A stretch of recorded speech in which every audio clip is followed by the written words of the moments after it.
La Voz de América presenta.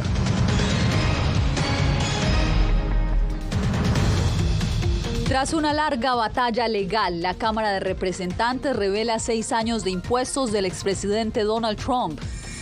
Mientras cientos de migrantes buscan refugio en El Paso, autoridades temen que el hacinamiento se convierta en un problema de salud pública. Además, un Brasil dividido se prepara para el comienzo de una nueva era de gobierno de Lula da Silva. Y por 7ª semana consecutiva crecen los casos de COVID-19 en Colombia.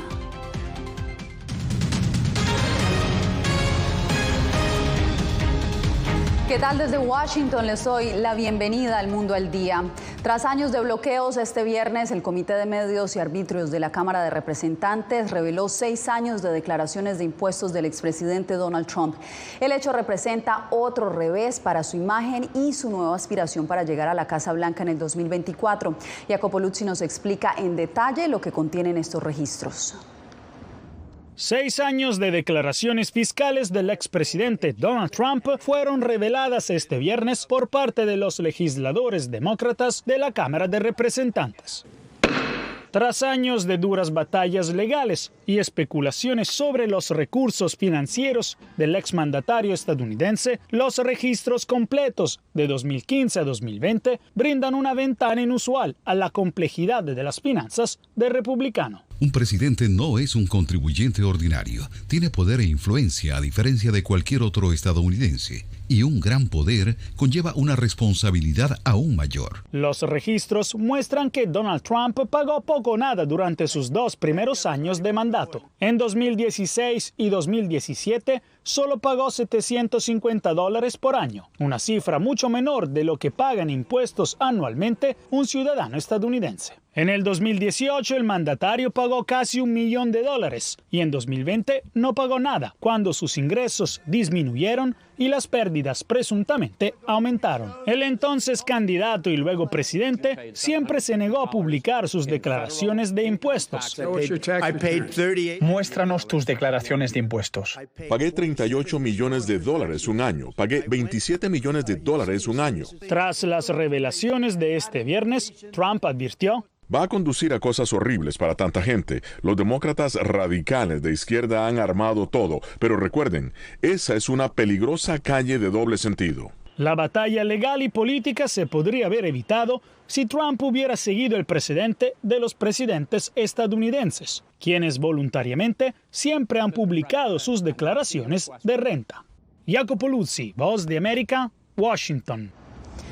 Los habitantes y las autoridades del Paso, Texas, siguen abrumadas ante la continua llegada de migrantes.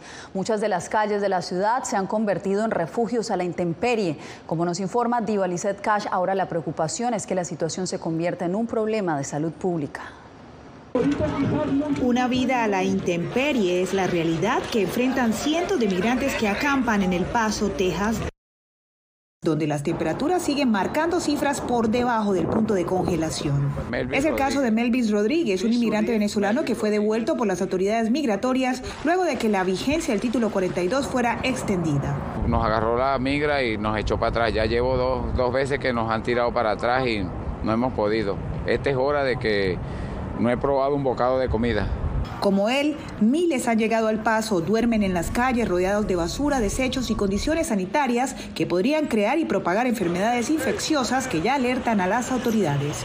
Según funcionarios y defensores de migrantes, hasta el lunes 26 de diciembre habían aproximadamente 22,000 migrantes durmiendo en refugios, en las calles y en campamentos improvisados en 3 ciudades del norte de México, que en su mayoría siguen intentando llegar al Paso, Texas. Personas que vienen a pedir refugio, que vienen a pedir asilo y que siguen cruzando la frontera de unas maneras muy peligrosas, donde están cruzando por una autopista donde pasan vehículos muy rápidos y donde ya ha habido muertos de migrantes.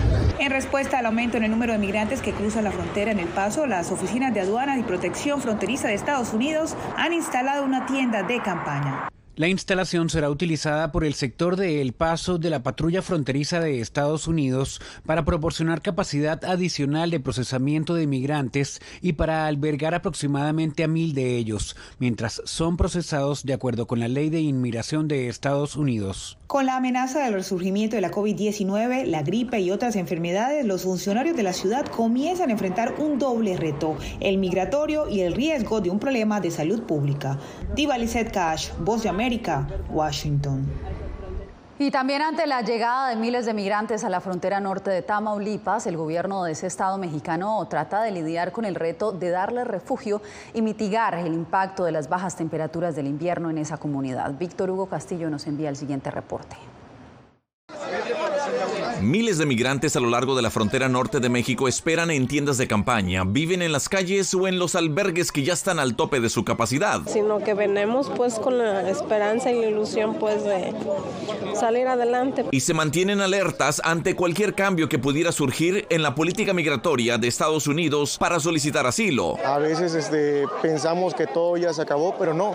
Cada día es un giro diferente y lo que está sucediendo en Estados Unidos pues realmente afecta a esta parte de la frontera. Ante la gran cantidad de personas y el desplome en las temperaturas, el Sistema para el Desarrollo Integral de la Familia del gobierno de Tamaulipas entrega apoyos alimenticios a la comunidad migrante. Sí, es algo con lo que se batalla, entonces los muchachos pues esto lo miran como una bendición porque ¿quién viene y les da alimento? Para los migrantes en situación de calle, el gobierno del estado, en coordinación con autoridades municipales de Reynosa, entregaron cobijas y colchonetas para habilitar refugios emergentes debido a la onda fría que llega a la frontera. Es muy difícil atender a miles de personas en ciudades tan importantes como Reynosa, como Matamoros, como Laredo, en donde está el fenómeno migratorio más importante. Son ciudades fronterizas donde el gobierno de Tamaulipas presta atención especial para prevenir contagios de COVID e influenza. De que no tengamos epidemias o brotes epidémicos dentro de los albergues, que es lo que nos compete a nosotros, que cuidemos y lo haremos. Cuidemos la salud de los migrantes en el aspecto de atención primaria y atención secundaria. Aunque los migrantes muchas veces se ven en la necesidad de vivir en condiciones precarias, estas ayudas son bienvenidas mientras siguen con la expectativa de solicitar asilo en Estados Unidos. Víctor Hugo Castillo, Voz de América, Reynosa, México. Y es que en materia migratoria, el 2022 cierra con una caótica situación en la frontera entre Estados Unidos y México. Las deportaciones masivas marcaron el año y todo indica que la tendencia se mantendrá en el 2023. Jorge Agobián con la información. Cuba. Venezolanos, cubanos, haitianos y nicaragüenses se convirtieron en los principales migrantes de Latinoamérica en llegar a la frontera sur de Estados Unidos en 2022. ¿Tiene pasaportes? Lo hicieron de inicio a fin bajo el título 42, una medida vigente que autoriza la deportación inmediata sin la oportunidad de solicitar asilo, con la pandemia como argumento. Venezuela, Cuba y Nicaragua. En septiembre, el presidente Joe Biden decía que es irracional deportar a los migrantes de los tres países con gobiernos autocráticos. Un mes después, la Casa Blanca anunció la puesta en marcha de un programa migratorio legal que beneficiaría a 15,000 venezolanos, bajo una única condición. Si cruzan nuestra frontera ilegalmente o si entran a México, Panamá ilegalmente, van a perder su oportunidad de participar en este proceso legal. La medida, que disminuyó considerablemente el cruce irregular de esos ciudadanos, ha sido elogiada por la administración Biden, que no descarta ponerla en práctica para Cuba y Nicaragua, desde donde llegaron más de 68,000 personas en noviembre, según la patrulla fronteriza. En total, más de 2 millones de personas de todas las nacionalidades fueron interceptadas este año, el número más alto en décadas. Desde abril, miles de ellas fueron enviadas por gobernadores republicanos como el de Texas a ciudades como Nueva York y Washington, D.C., en protesta contra el gobierno federal por lo que consideran su inacción en la frontera. Debido a que la administración de Biden no está haciendo nada para asegurar nuestra frontera, ha sido el estado de Texas el que tuvo que dar un paso al frente y abordar este desafío. El año finalizó con más traslados por parte del gobernador de Texas. Tanto la expulsión de migrantes bajo el título 42 como el traslado en autobuses ha sido criticado por organizaciones internacionales, entre ellas la Agencia de Refugiados de Naciones Unidas. En junio de 2023 se espera que la Corte Suprema decida sobre la petición de 19 estados republicanos para que el título 42 se mantenga vigente de manera permanente, algo con lo que la administración Biden no está de acuerdo.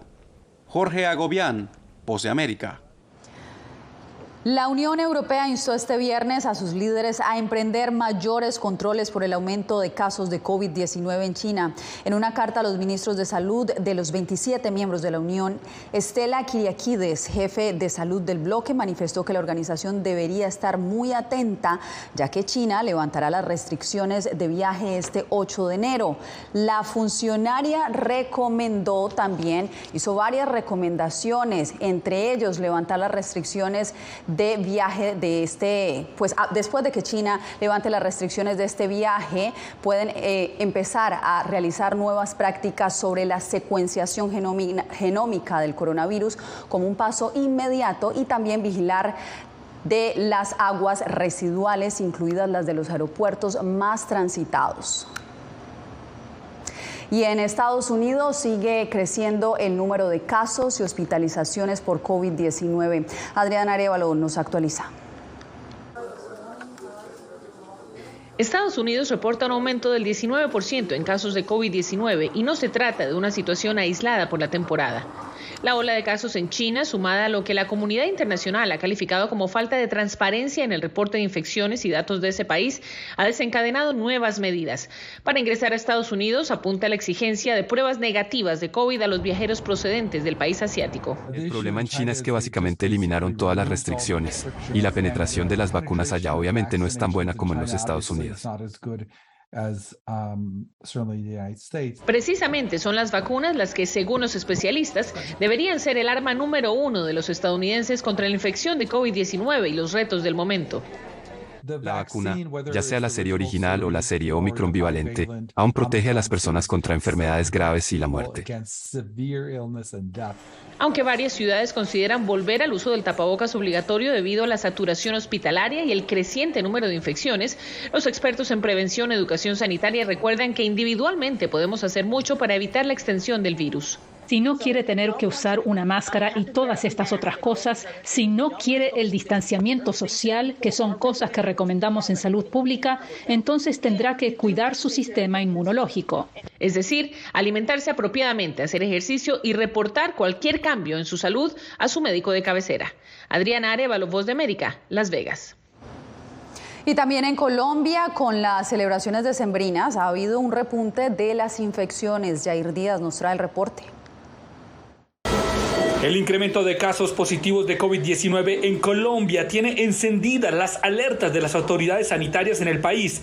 Las festividades decembrinas, las reuniones familiares con poco cuidado son la principal causa de esta alza, según el Ministerio de Salud. No deja de ser preocupante, sobre todo en aquellas situaciones que tienen que ver con personas mayores o con personas que tienen algún tipo de enfermedad crónica. 80 personas fallecieron entre 16 al 22 de diciembre y se registraron más de 8.000 casos activos en el mismo periodo.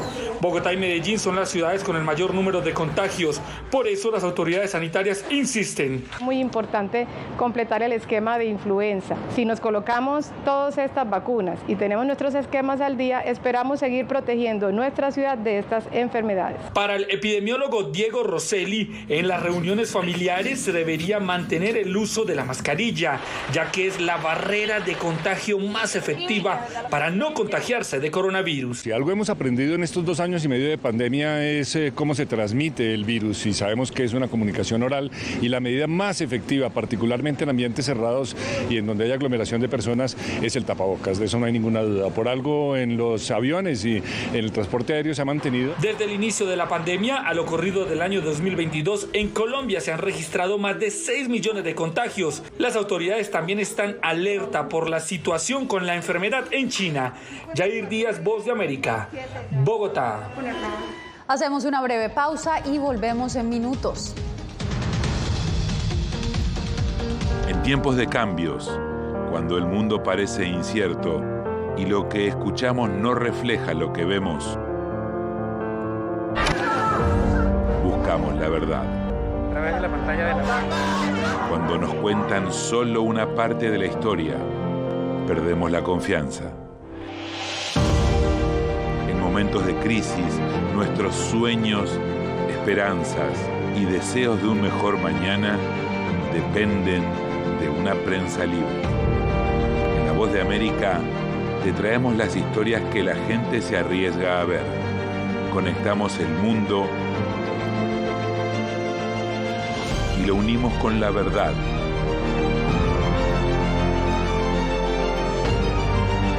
En La Voz de América te presentamos el panorama completo.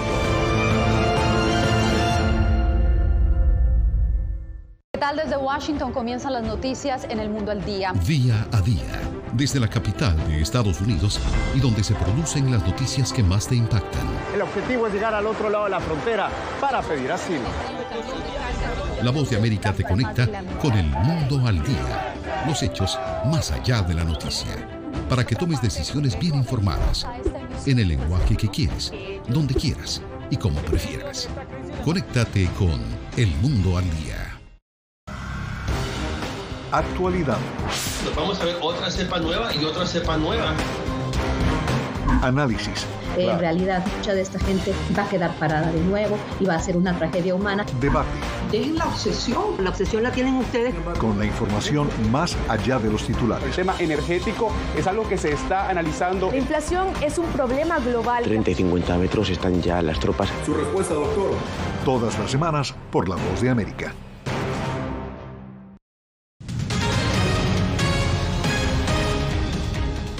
Las autoridades en Brasil esperan que hasta 300.000 personas asistan a la toma de posesión presidencial de Luis Ignacio Lula da Silva, que se llevará a cabo este 1 de enero. Edgar Maciel nos cuenta cómo van los preparativos.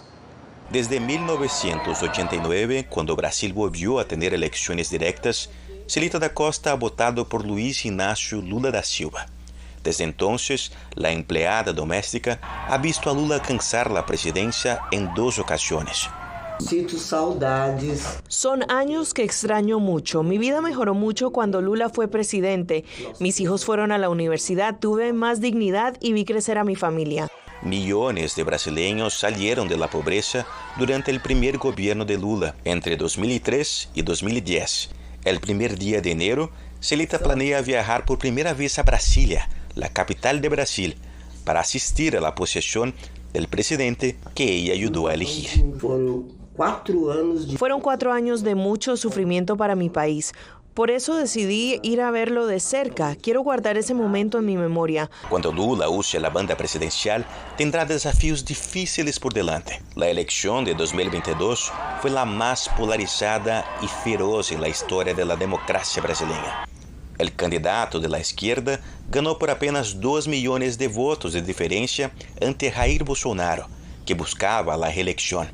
Terminamos el año con un país fracturado, un país que sufre. El próximo gobierno deberá hacer un llamado a la reconstrucción y la unidad nacional. Lula sabe que se enfrentará a una feroz oposición. A partir del 1 de enero de 2023, gobernaré para 215 millones de brasileños y no solo para los que votaron por mí.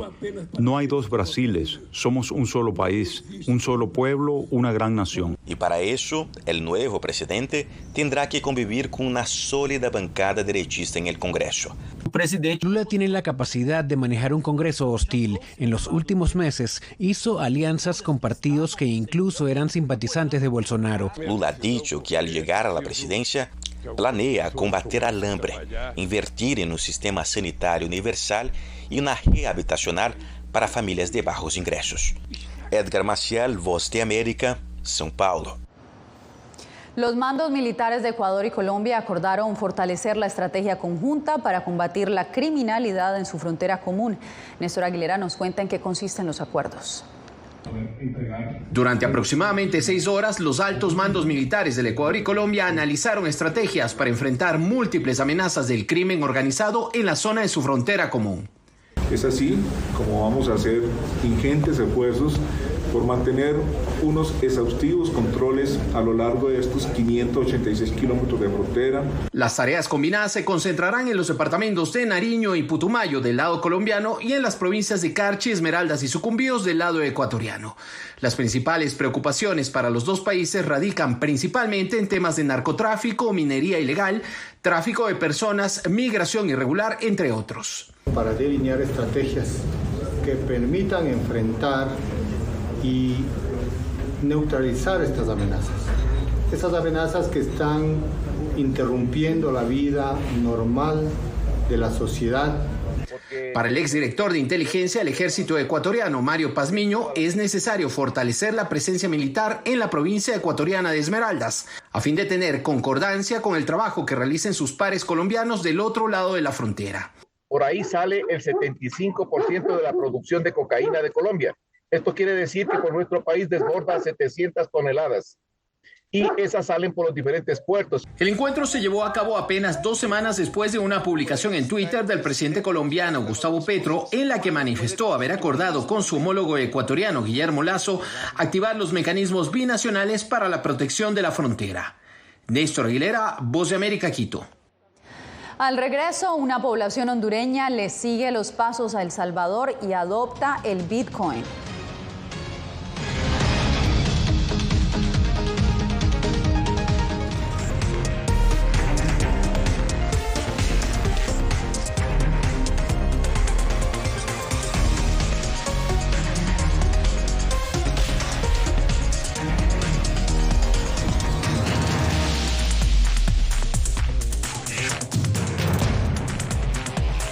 Venezuela 360, cada semana por La Voz de América. ¿Qué tal? Desde Washington comienzan las noticias en El Mundo al Día. Día a día, desde la capital de Estados Unidos y donde se producen las noticias que más te impactan. El objetivo es llegar al otro lado de la frontera para pedir asilo. La Voz de América te conecta con El Mundo al Día, los hechos más allá de la noticia, para que tomes decisiones bien informadas, en el lenguaje que quieres, donde quieras y como prefieras. Conéctate con El Mundo al Día. En tiempos de cambios, cuando el mundo parece incierto y lo que escuchamos no refleja lo que vemos,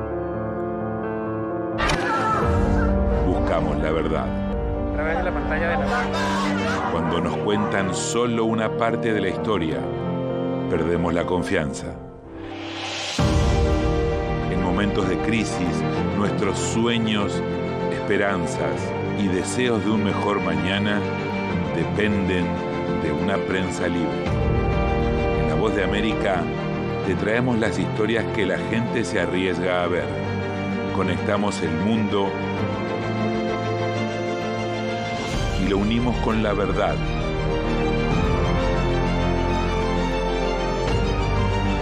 En La Voz de América te presentamos el panorama completo.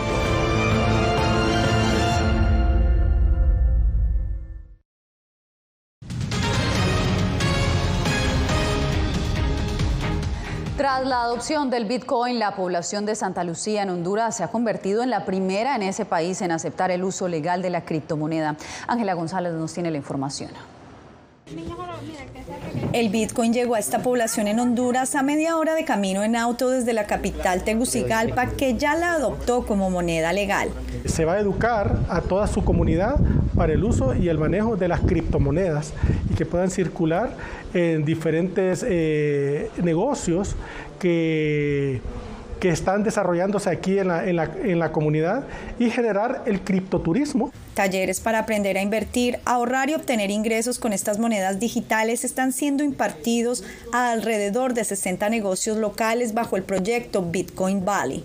Vamos apuntándole a los clientes extranjeros y nacionales, ¿verdad? A nivel nacional, que tienen esta tendencia de usar esta moneda, ¿verdad? Digitales y que también ellos sepan que aquí se puede usar. Inspirado en el proceso del Salvador, Leonardo Paguada, el fundador de Honduras Blockchain, la organización detrás del proyecto, espera que este sea solo el comienzo para convertir el Bitcoin en la moneda legal en toda la nación.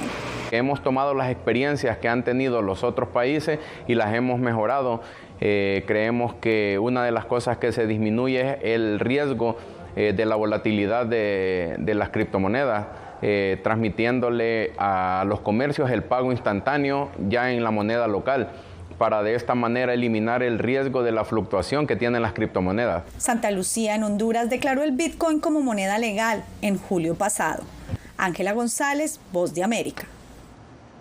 Al volver, un proyecto que traspasa fronteras involucra a los jóvenes para mantenerlos lejos de la delincuencia.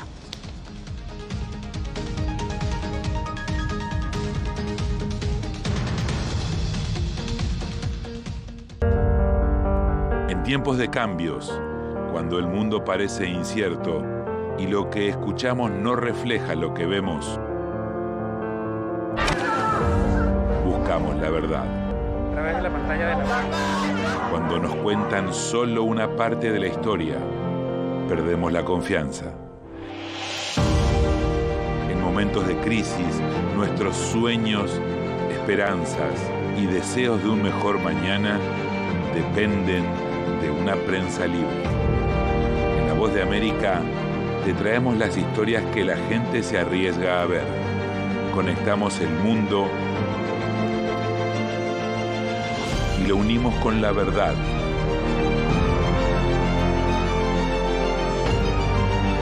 En La Voz de América te presentamos el panorama completo.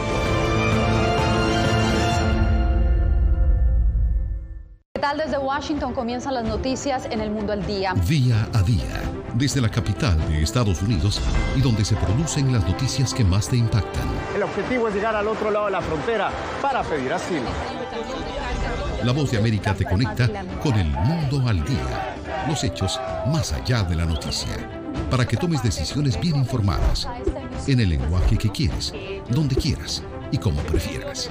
Conéctate con El Mundo al Día. Actualidad. Nos vamos a ver otra cepa nueva y otra cepa nueva. Análisis. En realidad, mucha de esta gente va a quedar parada de nuevo y va a ser una tragedia humana. Debate. Dejen la obsesión. La obsesión la tienen ustedes. Con la información más allá de los titulares. El tema energético es algo que se está analizando. La inflación es un problema global. 30 y 50 metros están ya las tropas. Su respuesta, doctor. Todas las semanas por La Voz de América.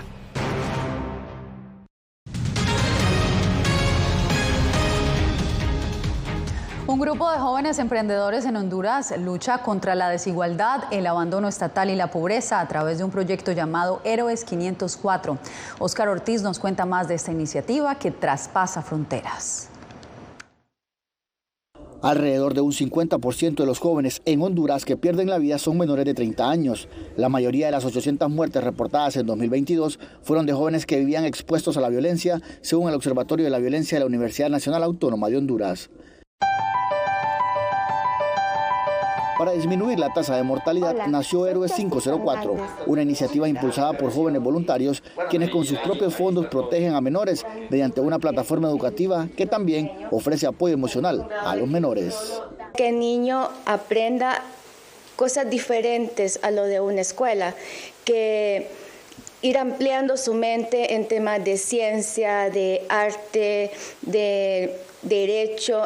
Los niños y adolescentes beneficiarios de Héroes 504, aparte de recibir talleres gratuitos, pueden acceder a becas con otras instituciones. Uno de los casos más exitosos es el de la Escuela de Astronautas Martins de Chile. La institución becó a 4 jóvenes para convertirlos en futuros astronautas. Para voluntarios o docentes en diversos campos, el mejor regalo es generar esperanza a los niños. Que trabajamos con niños de muy escasos recursos. También trabajamos con todo aquel niño que esté interesado en el proyecto, sin importar ideologías, razas, nada. La inscripción es gratuita por medio de la página Héroes 504 y sus clases tienen una duración de 40 minutos. El proyecto también beneficia a niños de países como El Salvador, Costa Rica, Panamá, Guatemala, Chile, Paraguay y Colombia. Talleres con niños de Guatemala, bien interesante ver otras culturas.